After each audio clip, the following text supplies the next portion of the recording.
देखिए, सबसे पहले तो आप सब मेरी रिक्वेस्ट पे यहाँ पे आए, आप सबका बहुत बहुत धन्यवाद। और साथ ही जो पिछले 8 महीने से आपने मेरी इस लड़ाई को जारी रखने में जितनी भी मेरी मदद की है, उसके लिए भी धन्यवाद। तो आज मेरा जो यहाँ प्रेस कॉन्फ्रेंस करने का मतलब था वो ये है कि आज से 8 महीने पहले मैंने स्पोर्ट्स मिनिस्टर के अगेंस्ट चंडीगढ़ पुलिस में कंप्लेंट दी थी, जिसको 8वां महीना ऑलमोस्ट ख़त्म होने को है, और जिसपे इतनी संगीन धाराओं में चंडीगढ़ पुलिस प्रशासन ने एफआईआर दर्ज की है। साथ ही एफआईआर के तकरीबन 10-15 दिन के बाद इन्वेस्टिगेशन टीम थी जो चंडीगढ़ की, जो कि इन्वेस्टिगेशन सिर्फ गठित की थी, उन्होंने इन्वेस्टिगेशन में काफ़ी गैर जमानती धाराएं हैं वो ऐड की हैं। और इसके साथ पिछले इतने टाइम से अभी तक ना ही तो चंडीगढ़ पुलिस प्रशासन ने इसमें अभी तक कोर्ट में कोई चार्जशीट दी है, और इसका जो भी इसकी इतनी नॉन वेरिएबल धाराएं हैं, ये इसमें जो सिट है उसने मिनिस्टर को इन्वेस्टिगेशन में झूठा पाते हुए हमारी माननीय अदालत में जो हमारा डिस्ट्रिक्ट कोर्ट है उसमें एक कंप्लेंट की थी, एक मुकदमा दर्ज किया था, जिसके तहत हमारी चंडीगढ़ सिट इन्वेस्टिगेशन टीम को साफ तौर पे काफ़ी 3-4 पॉइंट्स के साथ ये लगा था कि मिनिस्टर है वो इन्वेस्टिगेशन में ना तो कोऑपरेट कर रहा है और शरेआम झूठ बोल रहा है काफ़ी सारे फैक्ट्स को लेके। और उसके रिगार्डिंग उन्होंने माननीय अदालत से ब्रेन मैपिंग के लिए एक अर्जी लगाई थी, जिसके तहत संदीप सिंह ने हमारी माननीय अदालत का तकरीबन 4 महीने कीमती टाइम बर्बाद किया, और 5वें फाइनल वार्निंग के तहत हमारे जज सर के वार्निंग के तहत जो उनको 5वां चांस मिला है, उसमें उन्होंने बोल दिया मैं किसी भी प्रकार का ना ही तो कोई नार्को टेस्ट कराऊंगा, ना ही कोई ब्रेन मैपिंग कराऊंगा। उसके बाद ये इन्वेस्टिगेशन अभी तक चल रही है। नो डाउट मुझे हमारी अदालत पर पूरा विश्वास है, और अभी इतने टाइम से मुझ पे धीरे धीरे जो यहाँ के हरियाणा के मुख्यमंत्री हैं वो बार बार प्रेशराइज करवा रहे हैं। काफ़ी हालात, काफ़ी चीज़ें ऐसी रही हैं जिसमें मुझे इस केस से पीछे हटने के लिए, मेरी कंप्लेंट विड्रॉल करने के लिए काफ़ी प्रेशर बनाया गया।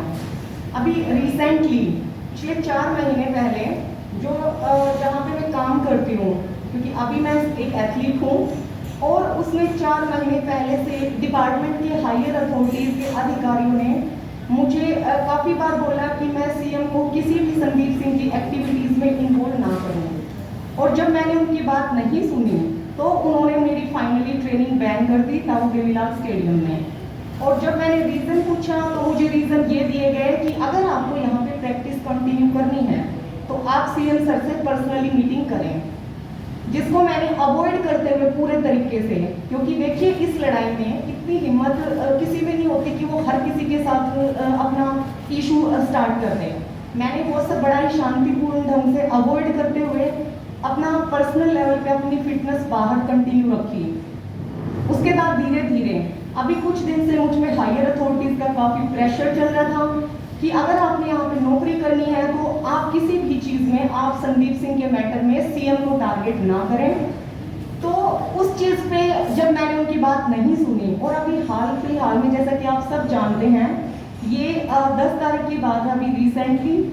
और मुझे एक हमारे मीडिया के माध्यम से एक लिस्ट भेजी गई जिसमें संदीप सिंह को झंडा फहराने के लिए हमारे सीएम सर ने अगेन, क्योंकि 26 जनवरी को भी यही किया था, दोबारा 15 अगस्त के दिन भी उन्होंने ऐसा ही करने की कोशिश की। तो उसके तहत देखिए शुरू में हर कोई सबने मेरी मदद करने की काफ़ी कोशिश की, लेकिन जो यहाँ बीजेपी की सरकार है,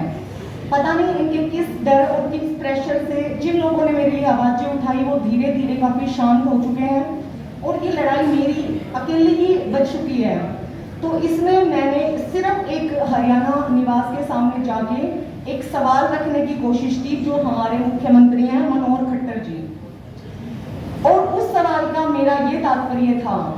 कि मैं एक विक्टिम होते हुए पिछले 8 महीने से इतना मुझे टॉर्चर किया जाता है, हर जगह से मेरे को कंप्लेंट विड्रॉल करने के लिए मेरे पे प्रेशर क्रिएट कराया जाता है, मैं एक विक्टिम हूँ और विक्टिम होते हुए मुझे एक अक्यूज से भी कहीं बदतर तरीके से मुझे यहाँ पे ट्रीट किया जाता है, चाहे वो मेरा खेल विभाग है या कहीं पे भी। और जो एक्चुअल में जो अक्यूज्ड है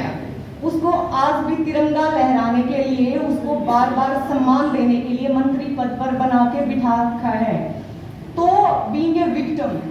जब हमारे मुख्यमंत्री, आप सब इस चीज से आप सबके ये सामने है और साफ तौर पे सामने है कि जो मुख्यमंत्री जी हैं, मैंने उन्हें कभी टारगेट नहीं किया। पहले दिन से वो सामने से आके मुझे ये बोल रहे हैं कि मैं एक अनर्गल लड़की हूँ, अनर्गल में ज्ञान देती हूँ। और किस बिहाफ पे हमारे माननीय मुख्यमंत्री जी, जबकि उन्होंने आज तक मेरा पक्ष जानने की कोशिश नहीं की। पहले दिन से वो संदीप सिंह को बचाने में लगे हुए हैं। बचाना ही नहीं, हर बार मेरे मुंह पे एक ऐसा तमाचा, हर उस लड़की के मुंह पे वो एक ऐसा तमाचा मारने की कोशिश करते हैं जिससे जैसे कि झंडा फहराने का अभी रिसेंटली 15 अगस्त में उन्होंने दोबारा वही किया। तो बीइंग ए विक्टिम, मेरे लिए, मैं अपने राइट्स के लिए हर जगह स्टैंड लूंगी और मैं उनसे बार बार ये सवाल करती रहूंगी कि उन्हें ये राइट्स किसने दिए हमारे तिरंगे का अपमान करने के। साथ ही जो मेरे में बार बार प्रेशर क्रिएट कराया जा रहा है पिछले 8 महीने से, तो उस संदीप सिंह को आज तक क्यों नहीं सस्पेंड किया गया? वो एक अक्यूज्ड है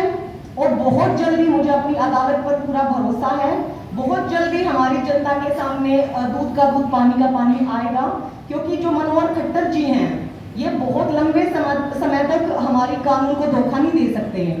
साफ तौर पर वो चंडीगढ़ पुलिस पे इतना प्रेशर बनाए हुए हैं कि चंडीगढ़ पुलिस प्रशासन चार्जशीट देने में काफी डिले कर रहा है।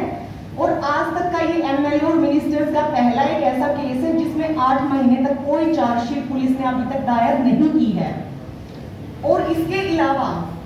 मुझे सस्पेंशन के लिए मैंने आज तक अपने ऑफिस में हमेशा डिसिप्लिन से काम किया है, जिसके तहत वहाँ बार बार रजिस्टर छिपा दिए जाते हैं, मुझे अटेंडेंस लगाने के लिए बाधित किया जाता है। यही नहीं, उस प्रेशर के तहत जो मैंने अभी रिसेंटली एक आवाज उठाई है अपने खुद के लिए, क्योंकि मैं एक विक्टिम हूँ और बार बार जिस हिसाब से मुझे इतना दुखी किया जाता है, मनोहर खट्टर जी बार बार इतना अननेसेसरी प्रेशर क्रिएट करवा रहे हैं मेरे ऊपर, तो उसके लिए मैं अपनी लड़ाई के लिए हर वो संभव कोशिश करूंगी जो कानून के दायरे में रहते हुए मुझे करनी चाहिए।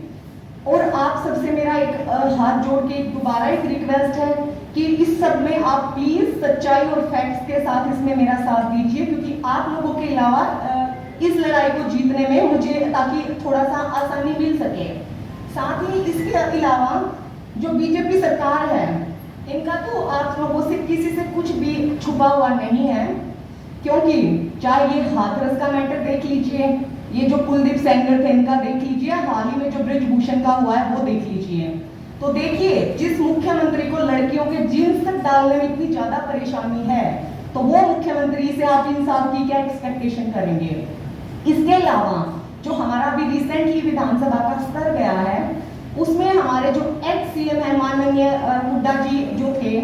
उनके सामने विधानसभा की कुर्सी पे बैठ के जो वहां के एक स्पीकर हैं ध्यानचंद गुप्ता, वो शरेआम बोल रहे हैं माइक बंद करो, ये सब चीजें यहाँ से बाहर नहीं जाएंगी। और वो उन्हें धमकी देते हुए ये बोलते हैं कि तुम चुप करके बैठ जाओ, मेरे पास हाथ में ये डायरी है और इस डायरी में तमाम वो नेता हैं जिन्होंने सेक्सुअल हैरेसमेंट में लड़कियों के रेप किए, बार बार उन्हें टॉर्चर किया, तुम चुप करके बैठ जाओ, अदरवाइज मैं तुम्हारे के बंदे का नाम गिनना यहाँ पे शुरू करूंगा। तो मैं ये बात अपने खुद से नहीं बोल रही हूँ, ये आप सब भी जानते हैं कि ऐसा हुआ है। तो ये सब समाज में क्या संदेश देने की कोशिश कर रहे हैं कि कोई लड़की बड़ी मुश्किल से अगर अपनी सेल्फ रिस्पेक्ट के लिए, अपनी डिग्निटी के लिए अगर एक स्टैंड लेती है, तो उसको सच्चाई बोलने और खुद की इज्जत के लिए अगर अपना स्टैंड लेने की कीमत की बारी आती है, तो ये होता है एक रेपिस्ट, एक रेप करने वाले मिनिस्टर को सम्मान दिया जाता है इस देश में, जो कि खट्टर सरकार में एक तानाशाही है साफ तौर पे। और एक जो विक्टिम है उसको 8 महीने से उसकी बात ना रखने देने के लिए, साथ ही चंडीगढ़ पुलिस प्रशासन को चार्जशीट ना देने के लिए किस हद तक प्रेशराइज किया जाता है। मैंने कभी आज तक इस सरकार से, माननीय मुख्यमंत्री से कभी कुछ नहीं मांगा। मैं डे फर्स्ट से मेरी यही रिक्वेस्ट रही कि सर अगर मैं गलत हूं तो इन्वेस्टिगेशन होने दीजिए, आप मिनिस्टर का इस्तीफा ले लीजिए। अगर ये सही है तो इसको स्पोर्ट्स मिनिस्टर क्या, आप सेंट्रल स्पोर्ट्स मिनिस्टर बना दीजिएगा। लेकिन उन्होंने बार बार सामने से आके एक बेटी की, एक लड़की की, क्योंकि देखिए ये हर हमारे देश और स्टेट की लड़कियां समझती हैं कि एक औरत उस पे इस टाइप के सेक्सुअल हैरेसमेंट की चीजें जब उस पे बीतती हैं तो उसको कैसा लगता है। और एक मुख्यमंत्री होते हुए उनकी इतनी ज्यादा उम्र है, आप सब मुझे बता दीजिए मैं कहाँ गलत हूँ। देखिए मैं मानती हूँ काफी बारी चीजें ऐसी होती हैं कि अग्रेशन में मैं भी इंसान हूँ, मेरे से भी चीजें गलती हो जाती है, लेकिन मैंने आज तक कोई अपशब्द नहीं कहे मुख्यमंत्री को। हाँ, वो बार संदीप सिंह का पक्ष लेते हुए हर बार मेरे सामने आते हैं, बार मुझ पे वार करते हैं। तो देखिए मेरे ये जैसा संदीप सिंह है उसको बचाने वाला उसी लाइन में आएगा और मैं उसको वैसे ही समझती हूँ। Thank you so much. अब आप अपने सवाल पूछ सकते हैं। ये मैडम इसमें जो भी आपको लेटर जारी हुआ सस्पेंशन का, उसमें क्या मेंशन है? सर उसमें कोई भी रीजन मेंशन नहीं है, उसमें सिविल सर्विस 83 के तहत सिर्फ इतना दिया गया है टेक्निकल सस्पेंशन, और उसमें कोई रीजन ना देते हुए डिपार्टमेंट ने मुझे आज तक सस्पेंशन से पहले जो सर्विस रूल बुक 1 और 2 के तहत जो एक वार्निंग दी जाती है मुझे वो तक नहीं दी।